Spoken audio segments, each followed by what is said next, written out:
할렐루야. 아멘. 자격지심이라는 말이 있죠. 이런 말들은 사람의 자존감과 관계가 있다라고 하겠습니다. 미국의 다트머스 대학의 교수님들이 이와 관련된 연구를 했습니다. 참가자들을 모은 후에 참가자들의 얼굴에 상처를 그려주고 난 뒤 사람들이 그 상처 있는 얼굴을 보고 반응하는 것을 어떻게 알아보는가, 사람들이 자신에 대해서 표현하는 것을 어떻게 알아가는가, 그에 대한 연구를 하겠다라고 했습니다. 참가자들을 모은 후에 얼굴에다가 좀 흉한 상처에 대한 그림들을 그려줍니다. 그리고 거울로 보여주죠. 자기 얼굴에 생긴 상처를 보여줍니다. 그리고 이 상처를 가지고 다른 사람들을 만나도록 하는 거예요. 상처를 보여주고 난 뒤에 각자로 하여금 사람들을 만나게 했습니다. 참가한 사람들이 여러 사람을 만나고 난 뒤에 돌아와서 이제 보고를 합니다. 어땠느냐라고 물으니까 이 상처에 얼굴이 있다고 생각한 사람들이 다른 사람들이 자신을 대할 때 굉장히 무례하게 대하고 좀 무시하는 듯 함부로 대하는 것 같더라 라고 다들 보고를 했습니다. 그런데 실제적으로는 이 참가자들의 얼굴에 상처가 없었습니다. 상처가 있다고 보여주고 그려주고 거울을 보여주고 난 뒤에 지워지지 않도록 다시 한번 깨끗하게 해드릴게요 하면서 지워버린 겁니다. 그런데도 불구하고 참가자들은 거울로 자기 얼굴에 그려진 이 상처 분장을 보고 상처가 있다고 생각한 거예요. 상처가 있다고 생각했기 때문에 다른 사람을 만났을 때 다른 사람들이 자신의 그 얼굴에 있는 상처 때문에 이 사람 좀 문제 있는 사람 아니냐라고 생각하듯이 함부로 대하고 무시하고 막 무리하게 대하는 것으로 느꼈다는 겁니다. 실제로는 상대 얼굴에 아무 표시가 없었기 때문에 다른 사람들이 그냥 그대로 평상시처럼 대했습니다. 평상시처럼 대했지만 자기에게 문제가 있다고 생각하는 사람은 상대가 나를 무례하게 대하고 무시하거나 함부로 대한다고 생각한다는 거예요. 그렇기 때문에 이런 생각이 심해지면 자신에게 함부로 대하는 사람에게 자기도 동일하게 함부로 대하지 않겠습니까? 그러면 인간관계는 계속 나빠지는 거예요. 악순환이 반복이 되는 겁니다. 이것 또한 자존감과 관계가 있습니다. 자존감이 좋은 사람은 자신에게는 핸디캡이나 문제가 있는 것을 가지고 남들이 나를 함부로 대한다 생각하지 않는 거예요. 그걸 인정하고 그것을 가지고 무시하고 살아가지만 거기에 매여 있는 사람은 그것 때문에 사람 관계가 좋아지지 않고 결국은 살아가는 삶의 스타일도 좋아지지 않을 수 있다라고 하는 것을 보여줍니다. 이것뿐만 아니라 사람들의 성격, 성향도 동일한 결과를 보여줍니다. 사람들은 내가 행복하게 살기 위해서는 내 성격이나 성향이 좀 이랬으면 좋겠다라는 생각을 갖지 않습니까? 그래서 대체적으로 외향적이냐 내향적이냐 그 두 가지입니다. 외향적인 사람과 내향적인 사람에 의해서 자신의 그 성향의 성격이 다른 사람들과 관계에서 내가 행복해지는데 내 성격 때문이야, 내가 잘 표현을 못하니까, 나는 표현을 과도하게 하니까 이것 때문이다 라고 생각할 수가 있는데, 많은 연구들을 통해서 성향은 전혀 자신의 삶의 행복도나 관계에 결정되지 않다는 겁니다. 조금의 요소가 작용을 할 수 있겠지만 그것이 결정적일 수가 없다는 거예요. 그것보다 훨씬 더 중요한 게 있다. 학자들은 이렇게 말합니다. 삶에 대한 열정, 낮은 현실 회피, 따뜻함, 그리고 지적 호기심, 자신이 현재 하는 일에 대한 재미를 느끼는 태도 등 이런 것들이 중요하다. 내향이나 외향이 아니라 삶을 향해 어떤 자세를 갖느냐, 그것이 더 중요하다라고 실질적인 사례를 통해서 증명을 해냈습니다. 우리 사람들은 성향이 다 다르잖아요. 타고난 성향들이 있습니다. 외향, 내향. 이거 바꾸기도 쉽지가 않아요. 그런데 만약 외향은 사람을 만나게 대하기 좋으니까 그 사람이 잘 살 수 있고 행복할 수가 있고, 내향은 표현을 못하니까 피해를 볼 수 있다라고 생각한다면 이거 굉장히 불합리합니다. 우리를 만드신 하나님이, 우리의 성분까지도 만드신 하나님이 이미 우리의 삶을 행복과 불행으로 만들어놨다 봐야 하지 않겠습니까? 그러지 않다는 거예요. 성향이 아니라 삶에 대한 어떤 태도, 어떤 자세, 어떤 마음을 갖느냐, 이것이 더 중요한 거예요. 내향적이라서 말을 하지 않더라도 그 가슴 속에 열정을 품고 있고 불을 품고 있고 힘써 살아가는 사람은 어떠한 외향적인 사람보다도 더 잘 살 수 있고 행복하게 살 수가 있습니다. 그것 또한 자존감과 관계가 있습니다. 내가 어떤 사람인가? 이 세상에 나 같은 사람은 나 혼자밖에 없어. 나는 하나님의 걸작품이야. 나는 이 세상을 의미있게 살기 위해 태어난 존재야. 자신에 대한 확실한 자존감이 뛰어난 사람이라면, 영적인 자존감이 탁월한 사람이라면 어떤 세상 속에 또 때로 핸디캡이나 약점이나 자신의 어떤 문제가 있다 하더라도 그것들과 무관하게 더 나은 삶을 살 수 있고 승리한 삶을 살 수 있는 줄로 믿습니다. 오늘 말씀드리고 싶은 믿음의 사람, 이 사람 자존감이 탁월한 사람이다. 영적인 자존감이 뛰어난 사람이다 라고 하겠습니다. 그렇기 때문에 이 사람은 자신을 죽이려는 사람들이 벌떼처럼 서 있는 그 환경에서 주눅들지 않았고, 자신들을 몰아붙이는 그 환경 내에서도 흔들리지 않았고, 자신이 가지고 있는 자신의 신앙 고백과 자신의 삶에 대한 분명한 것을 명확하게 말할 수 있었고 표현할 수가 있었던 겁니다. 이것이 바로 영적인 자존감이 뛰어난 사람의 모습이다. 오늘 그를 통해서 또 우리의 영적인 자존감을 새롭게 무장시키는 시간이 되었으면 좋겠습니다. 우리가 잘 알듯이 초대 교회가 왕성해질 때에 교회가 사역의 분담을 위해서 최초로 7명의 집사님들을 세웁니다. 그 7명의 집사님 중에 한 사람이 스데반이라는 집사님입니다. 그 스데반 집사님, 그가 어떤 사람인가 라고 보니까 성경에 믿음과 성령이 충만했다 라고 말했습니다. 믿음과 성령이 충만한 사람들로 집사님들을 세웠는데, 믿음과 성령이 충만했다 라고 하는 것을 어떻게 알 수가 있을까요? 믿음과 성령이 충만했다는 것을 알 수 있는 객관적인 기준이 있겠습니까? 여러분, 누군가를 평가할 때 저 사람은 믿음과 성령이 충만해, 뭘 보고 그렇게 말할 수 있겠습니까? 교회 열심히 오면? 봉사를 많이 하면? 그러면 저 사람은 믿음과 성령이 충만하다. 사정과 형편 때문에 일주일에 한 번밖에 교회 올 수 없는 사람, 그 사람은 그럼 믿음과 성령이 충만한 사람 아닙니까? 그럴 수는 없겠죠.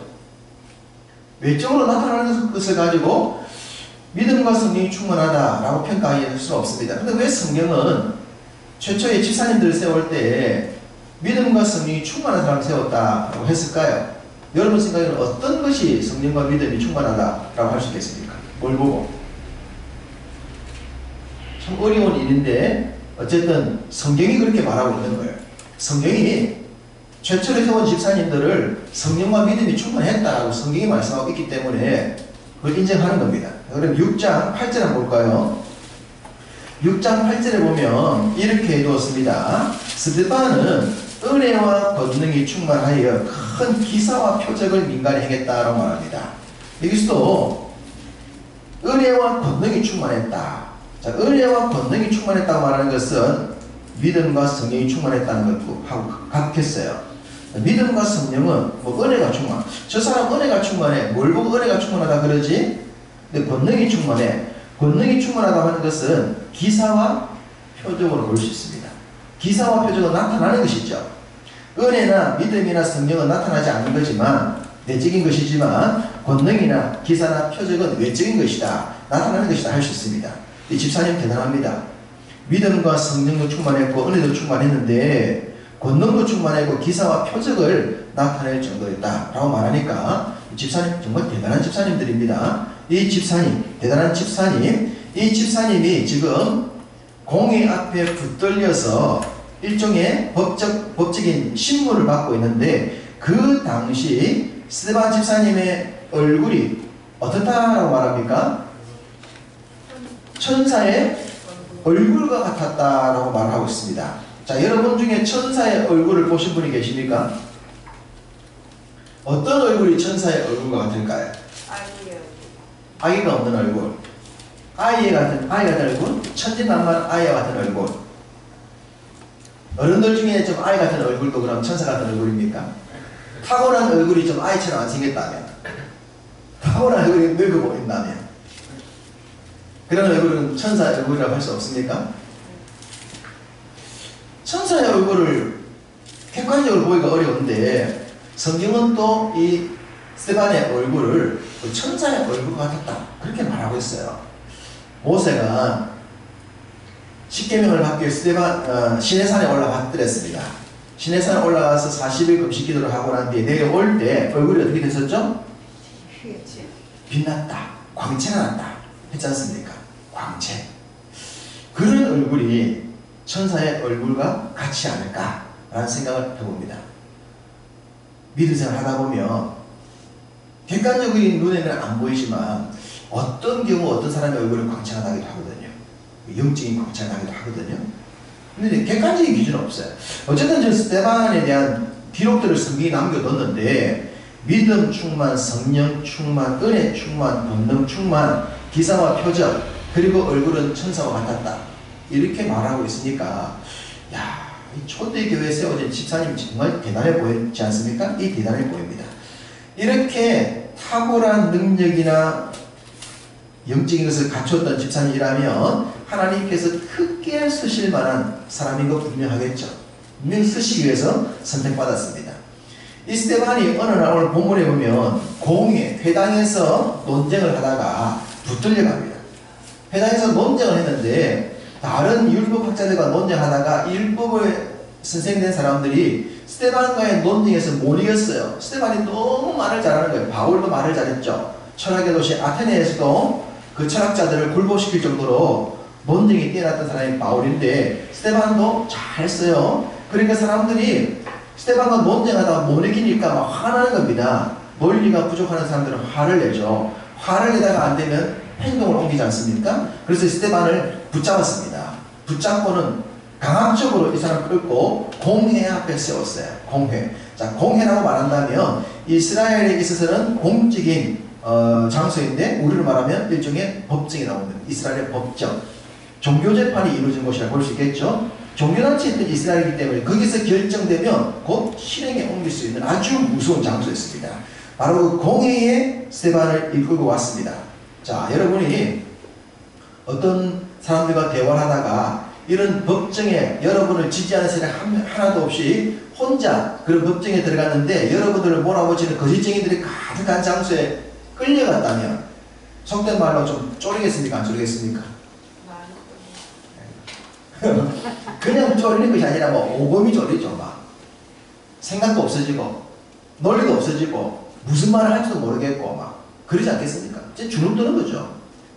그러게 합니다.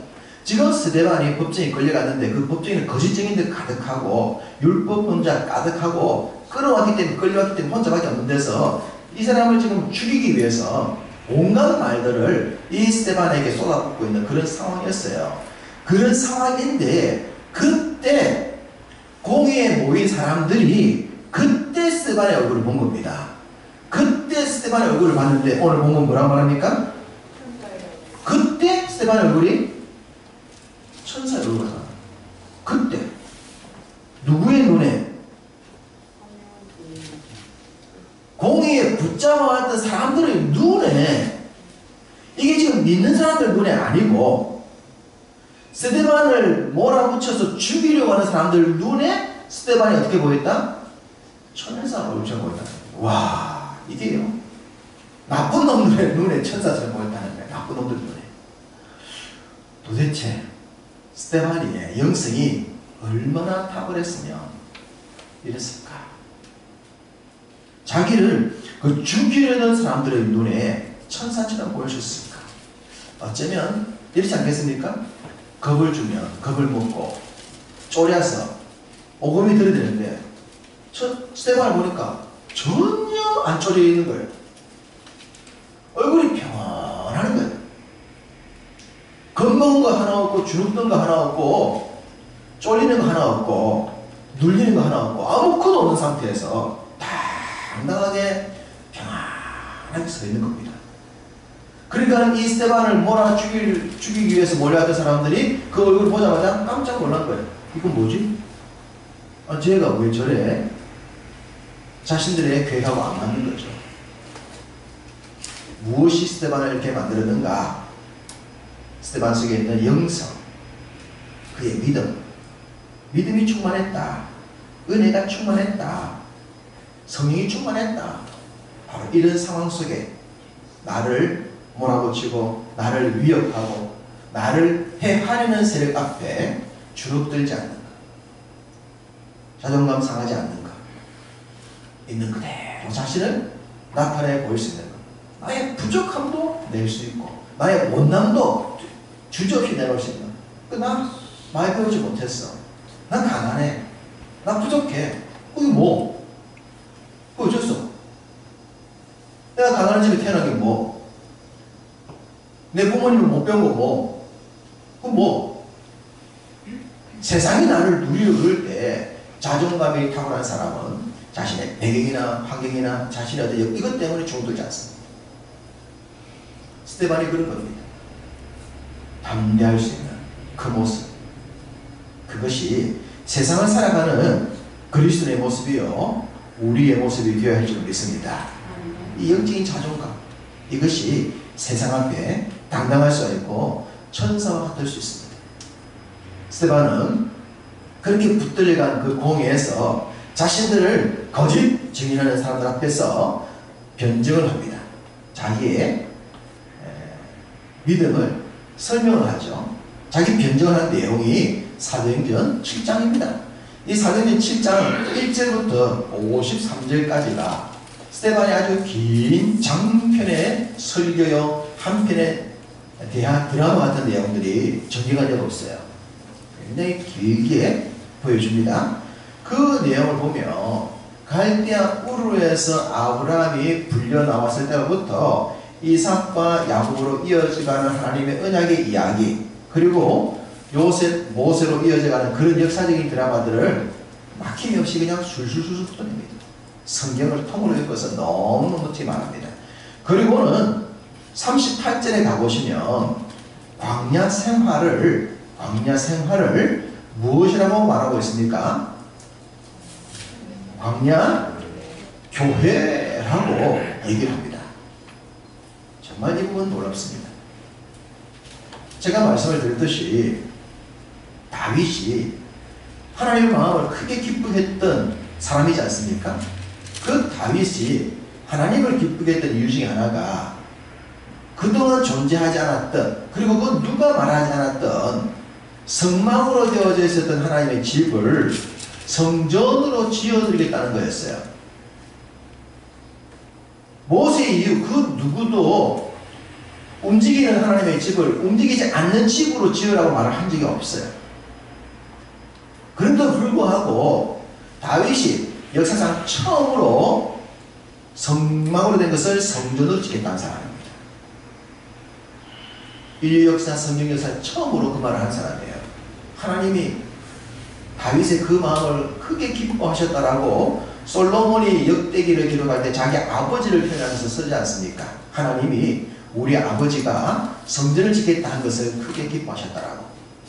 하나님이 기뻐하셨던 거예요. 남들이 생각도 하지 않았던, 표현도 하지 않았던 그 일을 자원해서 한다는 것, 이 창의적인 믿음이거든. 구약의 긴 역사, 구약의 많은 스토리와 이야기, 그 말라기 선지자까지 기록되어 있는 수많은 내용들이 기록되어 있고 광야에 대한 얘기가 있고, 그 광야에 대한 얘기를 많은 선지자들이 언급하기도 하고 표현하기도 했는데, 그 광야에 대한 생활을 교회라고 표현한 최초의 사람이 스데반입니다. 스데반이 이 광야 생활을 광야 교회라고 표현하기 전까지 구약에서는 단 한 번도 교회라는 단어가 사용된 적이 없어요. 그런데 신약시대가 시작되고 난 뒤에 사도들도 있고 그 탁월한 주님의 제자들도 있는데, 그들이 아닌 스데반 집사님이 그 광야를 광야 교회라고 표현한 겁니다. 그 광야 생활, 출애굽 이후 광야를 최초로 교회라고 표현한 사람이 스데반 집사님이에요. 와, 여러분 놀랍지 않습니까? 다윗처럼 그 어느 누구도 사용하지 않았던, 어느 누구도 표현하지 않았던 것을 표현했을 정도로 그 위협을 당하는 무서운 그 자리에서 자신이 알고 있는 성경을 보고 하는 것도 아니고 그 사람 앞에서 자신의 속에 있는 것을 표현하면서 그 출애굽의 광야를 교회라고 표현했던 스데반 집사님의 영성은 정말 어느 정도였을까? 너무너무나 탁월한 믿음의 사람이지 않겠는가? 그 얘기를 하면서 그 이야기는 다윗까지 이어져 갑니다. 다윗과 솔로몬까지. 다윗과 솔로몬까지 얘기를 하고 난 뒤에 다윗과 솔로몬이 짓고자 했던 성전 이야기를 하고 그 성전의 본체가 예수 그리스도이시다. 그 얘기로 그의 설교가 53절까지 이어져요. 와, 아브라함부터 시작된 얘기가 예수님까지 이어지는데 그것은 믿음의 사람들을 다 동원시켜서 결국 하나님이 이 땅에 오신 예수 그리스도 그분이 메시아다. 그 얘기를 하고 있는데 막힘없이 이 설교를 하고 있는 겁니다. 정말 우리가 이런 수준을 보면 이 집사님들 앞에 머리가 숙여져요. 이 초대교회 집사님들의 수준이 상상을 초월하거든요. 상상을 초월. 그러면 이 스데반 집사님을 누군가 가르치지 않았겠습니까? 누가 가르쳤을까요? 사도들이 가르치겠죠. 사도들. 그 당시의 사도들. 영적인 수준. 와, 초대교회가요. 길이 높을 수밖에 없었던 이유가 사도들과 성도들의 영적인 수준이 이랬기 때문이에요. 우리 교회도 그런 수준의 교회인 줄 믿습니다. 네, 여러분 영적으로 말씀에 대한 생각들 깊이가 있고 믿음에 대한 흔들림이 없고 우리가 대단한 삶을 사는 것이 아니더라도 자신의 신앙 분명하고 자신의 신앙 분명히 표현할 수 알고 믿음 생활을 방해하는 세력 앞에서 담대하게 믿음 지킬 줄 아는 신앙, 표현할 수 있는 신앙, 이게 스데반의 신앙이죠. 뭐 우리가 대단한 걸 살아서가 아니라 내가 만난 예수, 내가 알고 있는 예수, 그분이 진짜이기 때문에 내 인생 그 어떤 것과 바꿀 수가 없다. 내 인생 최고의 보물은 주님 그분이다. 이걸 고백하고 이걸 믿고 살아가고 이걸 사람들에게 나타낼 수 있다면 동일한 스데반의 신앙과 영성과 같은 줄로 믿습니다. 그런 믿음으로 우리가 지금도 이 자리에 예배하고 있는 것이지 않겠습니까? 스데반의 설교는 성령이 충만해서 절정으로 내놨습니다. 자, 55절과 56절을 봅시다. 55절과 56절을 함께 읽습니다.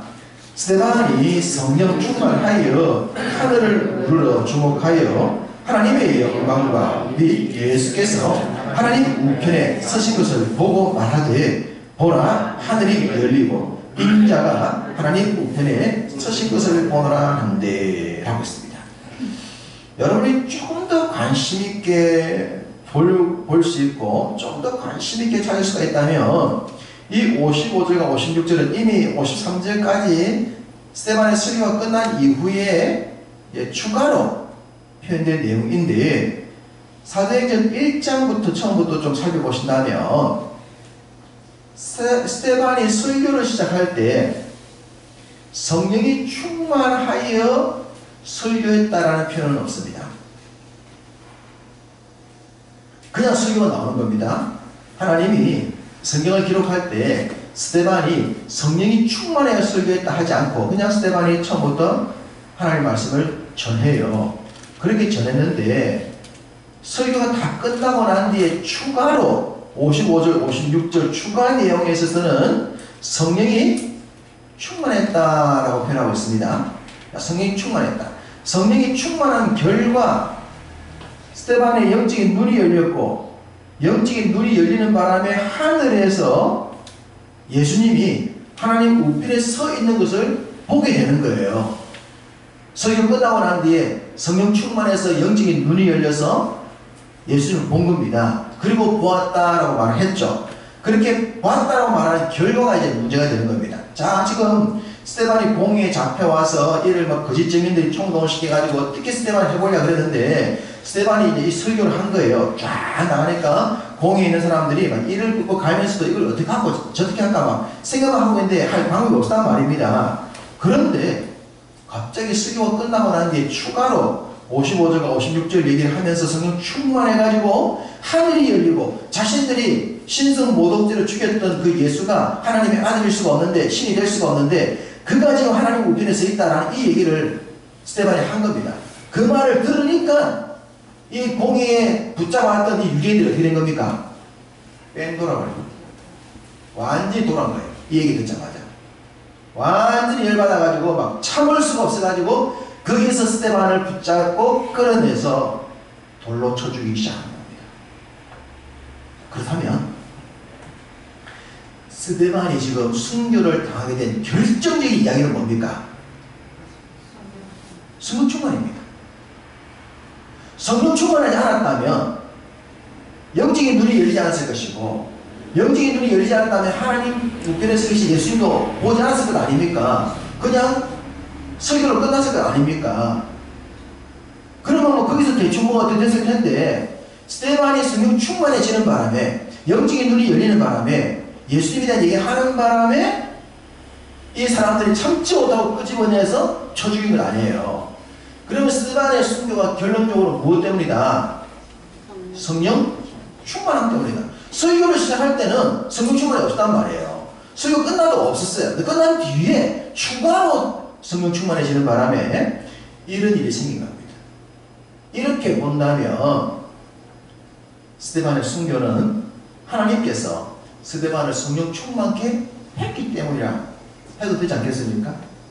왜 하나님이 설교 시작할 때 충만케 하시지, 설교 끝나고 난 뒤에 여기서 충만케 하셔가지고 순교하게 만드셨는가? 그렇게 본다면 여기도 하나님의 뜻이 있다고 보아야 하지 않겠습니까? 하나님이 이 탁월한 집사님 스데반을 여기서 순교의 제물로 사용하신 이유가 있다고 보아야 합니다. 이유가 없을 리는 없죠. 하나님의 사람이 이 땅에서 갑자기 죽게 되어지는데, 그것도 죽임을 당하게 되는데 어떻게 이유가 없을 수 있겠습니까? 분명 이유가 있다. 그 이유가 무엇일까 하고 나면 크게 두 가지 정도로 볼 수가 있겠습니다. 첫 번째는 58절에 등장하는 사울 때문입니다. 사울. 우리가 잘 알고 있는 사도 바울 때문입니다. 바로 이 스데반의 순교의 자리에 누가 있었다고 성경이 말하죠? 사울이 있었다. 스데반과 사울을 연결시키고 있습니다. 우리가 하나님 나라 얘기할 때, 사도행전 이야기할 때, 세계 선교 얘기할 때 이 사도 바울을 빼놓을 수가 없죠. 어쩌면 예수님 다음으로 가장 큰 업적을 남긴 사람을 꼽으란다면 이 사도 바울을 해도 될 만큼 이 사람 정말 대단한 사람이거든요. 이 사울이라는 사람을 등장을 시켜서 하나님의 사람으로 세워 만들어가야 하는데 그 시발점이 스데반의 설교와 죽음에 있습니다. 그 자리에 사울이 있었다. 바울이 있었다는 겁니다. 그러면 이 바울이 나중에 주님을 만나고 난 뒤에 그의 뇌 속에 가장 강하게 남아있었을 사람이 누구였습니까? 스데반입니다. 자, 근거를 하나 본다면 22장 20절을 보십시다. 사도행전 22장 20절.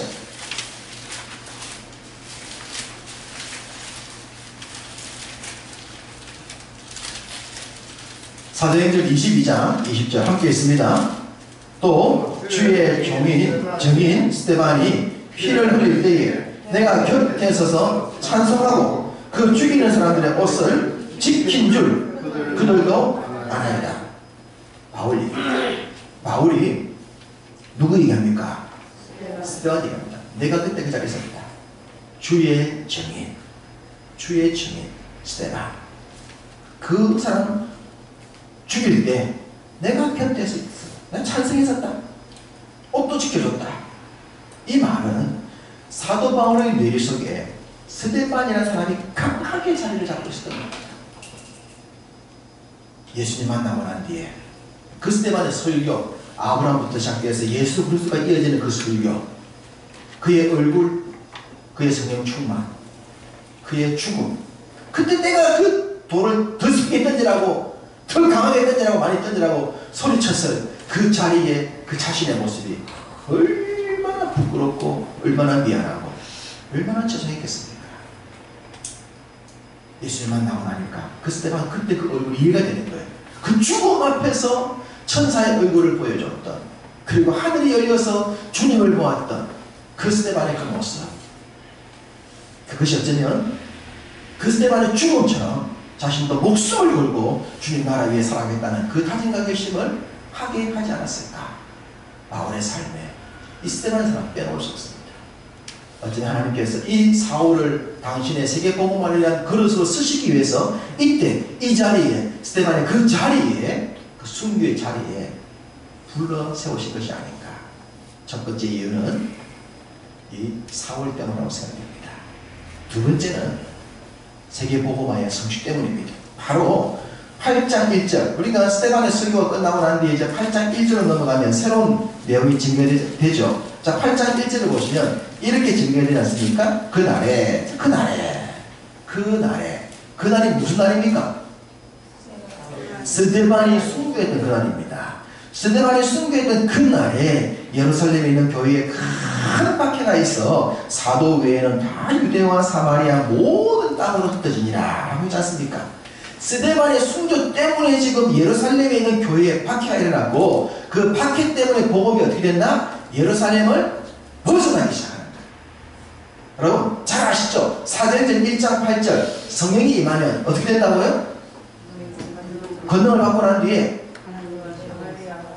예루살렘을 벗어나서 유대와 사마리아 땅끝까지 성령이 임하면. 그런데 사도행전 1장 8절 읽고 난 뒤에 사도행전 2장에 성령이 오셨잖아요. 오셔서 초대교회가 탄생했고 성령이 오셔가지고 초대교회가 크고 몇천 명씩 부르는 역사가 일어나지 않습니까? 그러면은 복음이 어디로 가야 돼요? 예루살렘을 벗어나야 되는 거예요. 예루살렘을 벗어나야 되는데 스데반이 순교할 때까지 복음은 어디에만 있었다? 예루살렘에만 있었던 겁니다. 하나님 보니까 아니 성령 주고 능력 주고 충만하고 사람 많아지면 예루살렘 벗어나서 땅끝으로 나가야 되는데 안 나오고 있는 이 교회가, 이 성도들이 계속 예루살렘에 있는 거예요. 그래서 주님이 이들로 나아가게 하기 위해서 누굴 쓴 거예요? 스데반 순교를 쓴 거예요. 스데반 순교가 있자마자 교회 박해가 일어났고 스스로 가지 않던 사람들이 박해 때문에 피해서 흩어져서 예루살렘을 벗어나 사마리아로 간 처음 사람이 집사님, 전도자 빌립 아닙니까? 그렇게 복음이 흩어지다가 나중에 사도 바울이 하나님의 이 뜻을 알고 세계 선교의 깃발을 내걸잖아요. 시작이 누구였다? 스데반의 순교였다. 탁월한 집사님. 야, 너무 아까운 집사님. 야, 이렇게 좋은 분을 그냥 죽게 만들어? 설교 한편 하고? 써먹어야지. 써먹어야 주님 나라 교회 좋지. 그럴만한데 이분을 이렇게 하신 것은 더 큰 뜻을 위해, 더 큰 일을 위해 사울이라는 사람을 부르기를 원하셨고, 예루살렘에 머물는 교회가 깨어나도록 하기 위하여, 땅끝으로 흩어지게 하기 위하여 이 스데반을 하나님이 쓰신 겁니다. 자존감 탁월하고 충만하고 영적인 자존감이 충만했던 사람, 정말로 멋진 사람. 그러나 주님은 바로 이 탁월한 한 사람을 통해서 새롭게 주님 나라 확장 역사를 이루신 줄로 믿습니다. 그렇다면 우리의 삶은 또 어떠해야 되겠습니까? 우리도 그러합니다. 하나님이 나를 쓰기를 원하신다면 그분께 나를 맡기는 거예요. 말씀을 드렸듯이 우리가 뭐 대단한 삶을 사는 것, 하나님 그거 원치 않습니다. 각자에게 주어진 삶에 있어서 믿음 충만하고 믿음의 모델이 되기는 됩니다. 가장 가까이 있는 사람들한테 믿음의 모델이 되는데, 여러분 곁에 있는 사람들에게 믿음 지키면서 어려움들 이겨내면서 기도하면서 예배하면서 믿음 지켜내고 주님 나라 지키고 교회 지키고 복음 전하는 삶을 성실하게 살아가는 그런 모습을, 내 믿음 포기하지 않고 사는 모습을 보여주는 것, 그것 주님이 원하시지 않겠습니까? 그렇게 될 때 우리가 기도하고 또 우리가 보내는 것들, 함께 가는 것들, 그런 작은 선교를 통해서도 주님 나라는 확장되어 나가는 것입니다. 우리가 영적인 자존감이 충만하고 믿음이 충만하다면 하나님 우리를 통해서 스데반을 통해 쓰셨듯이 크게 쓰실 줄로 믿습니다. 주님 손에 강하게 붙들림 받으려 여러분의 삶의 현장에서 주의 복음 증거하고 여러분의 살아가는 삶의 현장에서 하나님의 나라를 세워가는 아름다운 역사를 친히 잘 감당하시는 여러분 다 되시기를 주님의 이름으로 축복합니다.